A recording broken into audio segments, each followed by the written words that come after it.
Animating is hard. I started animating 6 months ago, which is not a lot, but through those months, there's a lot I've learned. So with this gained knowledge, I've made this video to help you, and I hope it does, even if just a little bit.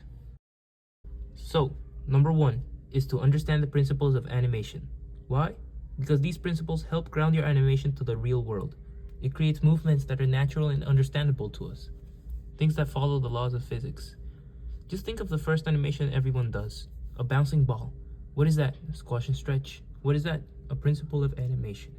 That's why these are very important to learn. Like in this example, it can give attributes to your subject, like its mass, flexibility, and what it's made out of. It's always good to have them present in your head whenever you're animating, so the audience understands your animation. I recommend Alan Becker's breakdown on the 12 principles of animation. All the video links will be in the description. Number 2, breakdown. What is breakdown? It's exactly what it sounds like. Break down. Split your movement into parts.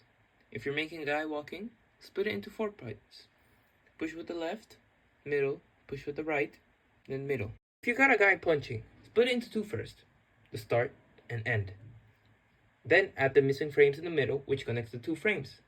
But you have to be careful with this.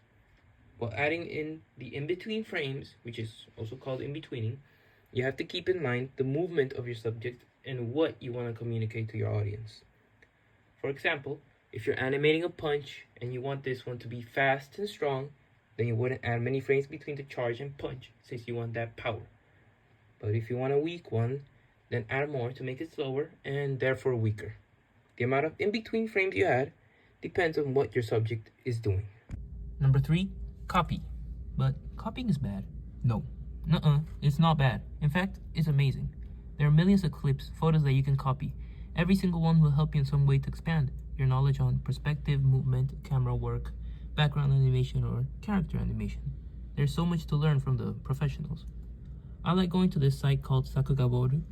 It's a sort of animation dump where you can find hundreds of videos and little clips from your favorite shows that you can copy or watch for fun.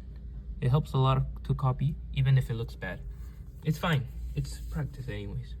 And the last one, practice. Yes, a little generic, but there's a reason it's generic.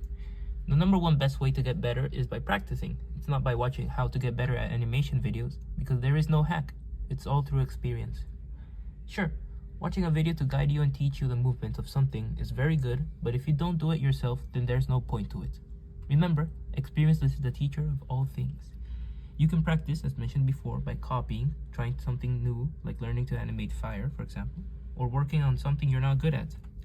Just in general, doing new things at a consistent pace. Sometimes when I'm bored, outside with no access to the computer, or sometimes too lazy to take it out, I would pull out my phone and enter flip a clip and animate something. It entertained me and helped me practice too. So, animating is a pretty steep learning curve. It takes time, a long time, but don't give up, as the more you do it, the better you get. Keep animating things you don't know how to. Get out of your comfort zone. If you always animate shapes, animate a character.